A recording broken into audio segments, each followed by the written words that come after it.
Oi, oi, oi, oi, oi! Vamos falar então de apetite seletivo ou seletividade alimentar.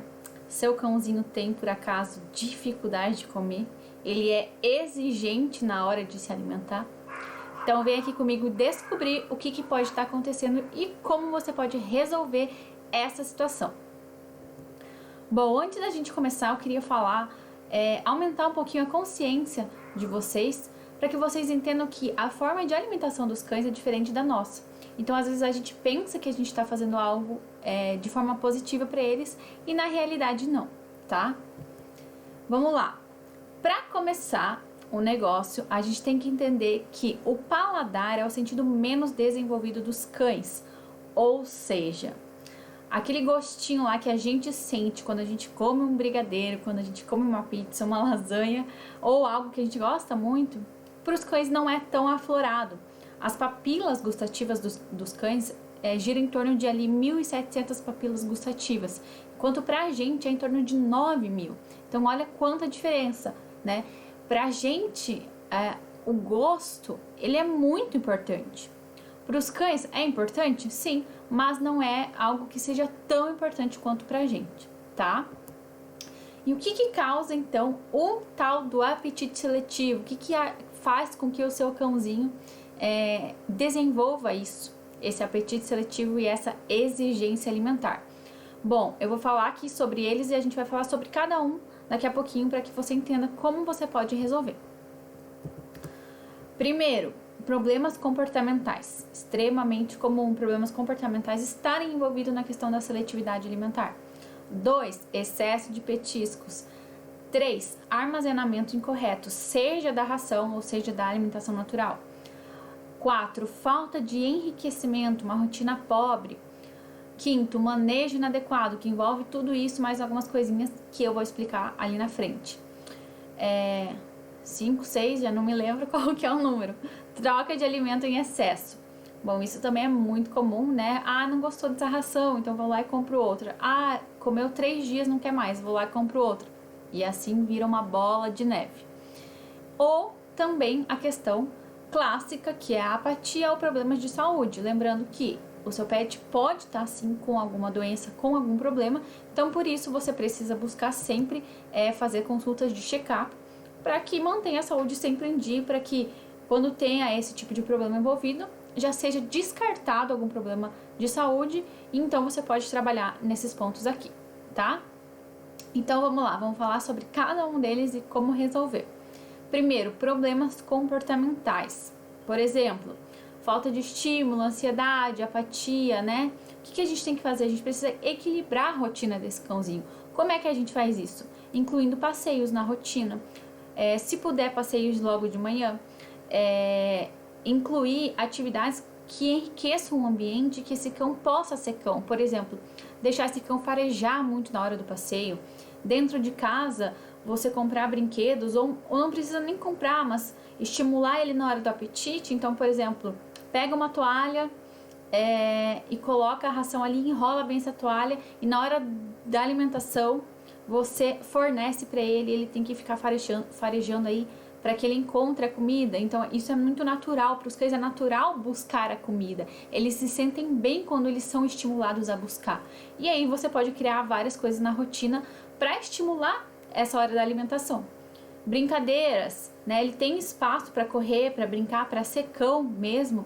Se não tem, em que momentos você pode sair com ele para que ele faça isso? Você está estimulando ele, né, a ser um cãozinho, a brincar, a fazer coisas de cão, ou ele só dorme o dia inteiro dentro de casa e não tem o que fazer, é extremamente estressado, apático.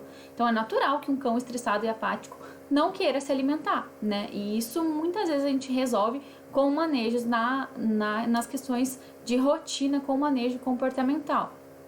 Então a gente entra com esse equilíbrio de rotina, né? Não tem como eu falar aqui tudo que você pode fazer para equilibrar a rotina, porque senão ficaria uma aula extremamente longa só para falar disso. Vamos para o segundo ponto: excesso de petiscos, muito comum. Então, o primeiro ponto para você avaliar nessa questão do excesso de petiscos é: o seu cãozinho não pode comer mais do que 10%, em torno de 10% da alimentação que ele come no dia, tá?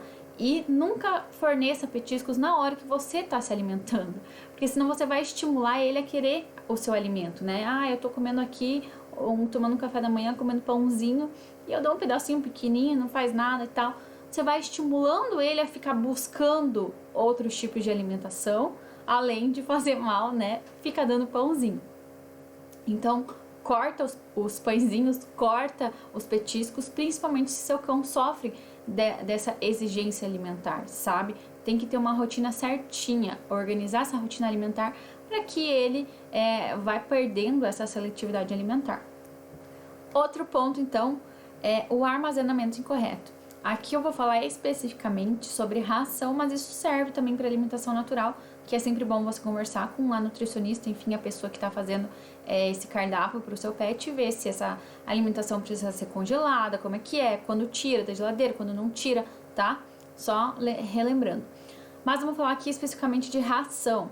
Quando a gente faz um armazenamento incorreto, a gente está perdendo a qualidade dessa ração, a nutrição e a crocância e, consequentemente, o cheiro dessa ração, que é algo muito importante para os cães. Lembra que eu falei lá no início que eles não têm a palatabilidade tão desenvolvida, só que o olfato é o ponto que faz muita diferença, e isso, consequentemente, vai fazer com que essa ração fique mais rançosa, com um cheiro mais desagradável, e é natural que ele não queira, não dê bola para essa ração. Então, você precisa armazenar da forma correta. Por exemplo, você pode tirar a quantidade para uma semana e colocar essa quantidade dentro de um pote de vidro escuro ou dentro de um potinho de inox e fechar ele muito bem, colocar num lugar que seja livre de umidades, livre de sol, tá? Normalmente as pessoas colocam a ração na lavanderia, em algum lugar assim. Isso tudo tá prejudicando a qualidade dessa ração, tá? A gente vai lá, compra uma ração de qualidade, uma ração que custa às vezes tem um valor mais alto. E quando a gente está fazendo isso e cuida dela da forma correta, você está perdendo um monte de coisa ali, um monte de benefícios que traria uma ração de qualidade super premium, por exemplo, fazendo o armazenamento incorreto.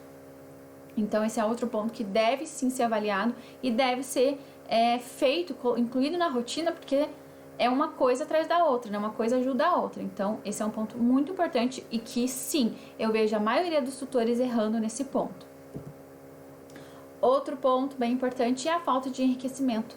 Quando eu falo falta de enriquecimento, não é só na hora da alimentação. Isso é um enriquecimento, uma rotina do cãozinho, uma rotina pobre, sem estímulo, que ele não tem o que fazer, que ele às vezes dorme muito, enfim, não tem estímulo mesmo e acaba não tendo apetite. Mas aqui eu tô falando especificamente sobre estímulo na hora da alimentação. Os cães gostam de buscar seus alimentos, de, entre aspas, caçar o alimento. Então, quando a gente coloca ali, eu coloquei uma fotinho, dentro de uma bolinha, a ração, e coloca pra ele saber como é que ele tira dali. Você não quer comprar brinquedo? Não tem problema, coloca numa toalha, enrola bem essa toalha e fornece essa ração ali, por exemplo. Tem, várias formas de você fazer isso para que estimule esse olfato e ele se interesse mais por aquele alimento, sabe? Até mesmo, gente, jogar na grama um pouquinho de ração ali e ele tem que cheirar ali, ele vai comer, né? Se você tem pátio, por exemplo, com grama, tá? Comedouros lentos também são legais. Ração em cascos, né? Ração no tapetinho, que eu expliquei. Então, eles precisam, entre aspas, trabalhar para comer. Isso torna mais prazeroso a hora da alimentação para eles, tá? Outro ponto, o manejo inadequado da alimentação. Aqui entra a alimentação à vontade, né? Então, eu fico o dia inteiro fora, então eu coloco ali uma quantidade X para esse cãozinho comer. O ideal não é isso, né? Essa ração à vontade vai trazer perda nutricional da ração que tá ali aberta e disponível, né? Para tudo quanto é coisa. Então isso não é legal, tá? Então é legal ter uma rotina alimentar certinho mesmo de você dá alimentação de manhã, meio-dia à noite, sabe? Então manter isso, que ele crie mesmo essa rotina na hora de se alimentar. Deixar muito tempo disponível, então você coloca lá, não comeu, então deixou lá. Essa ração vai perdendo a crocância, vai perdendo o cheirinho gostoso para eles, então tudo isso influencia. Ficar ao lado do pet para comer, né? Então, ele não tá comendo, eu vou ficar aqui do lado dele, ou dar na boca, né? Tudo isso você tá estimulando o quê? você tá fazendo com que ele realmente perca essa independência mesmo e tá ali falando, ó, eu tô aqui do seu lado, come. Ele vai entendendo que, bom, eu só posso comer se o tutor tá do meu lado. E se torna um cãozinho muito dependente. E a gente precisa sempre fazer com que os cães sejam independentes. Não é que ele não vai ter a conexão com você e tudo mais, claro que sim.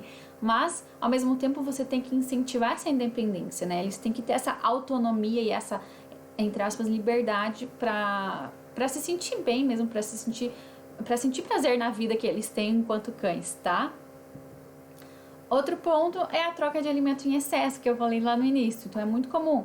Comprou uma ração, usou 3 dias, nossa, mas o cãozinho não deu bola. Ou ele comeu nos primeiros dias, agora já não quer mais, aí eu troco. Eu vou lá e compro outro. Aí eu vou lá de novo e troco. E vai fazendo, sabe? O que tá acontecendo? O que você tá falando pra ele? Bom, eu comprei essa ração, você come um pouquinho aqui, mas se não comer, não tem problema, tá? Porque eu vou lá e vou comprar outra depois. E assim vai. E é normal que o cão se interesse por algo novo, pela novidade. Então, se você vai fazendo essa troca constantemente, é meio óbvio que ele vai querer a nova ração e aos pouquinhos ele perca o interesse por essa. Mas isso é uma coisa que, entenda, você tá fazendo esse estímulo incorreto em relação a isso, tá? Sem contar que isso é prejudicial à saúde, porque quando a gente está trabalhando com um alimento X, é importante que ele coma esse alimento por um determinado período e tudo mais. Então, essa troca não é legal por conta dessa seletividade, também não é legal por conta da questão nutricional e tudo mais. E o último ponto, mas não menos importante, é a questão da apatia ou problemas de saúde. Então, sempre que um cãozinho tá tendo algum problema de seletividade alimentar, e você tá fazendo tudo certinho, você começa a desconfiar que tem algo envolvido, algum problema de saúde envolvido, tá? Que não seja de ordem comportamental e seja de ordem física mesmo, é muito importante que você passe com ele no veterinário da sua confiança para fazer exames, para fazer check-ups, inclusive check-ups anuais é o ideal para os cãezinhos, né? Para você descartar e você entender que, então tá bom, realmente a questão da exigência do meu pet é essas questões que eu falei aqui, né? Então, tudo tem que ser avaliado, né? Tudo que tem que ser avaliado de forma individual. Não descarte problemas de saúde a partir da sua cabeça. Descarte problemas de saúde com o seu médico veterinário e com exames, tá bom?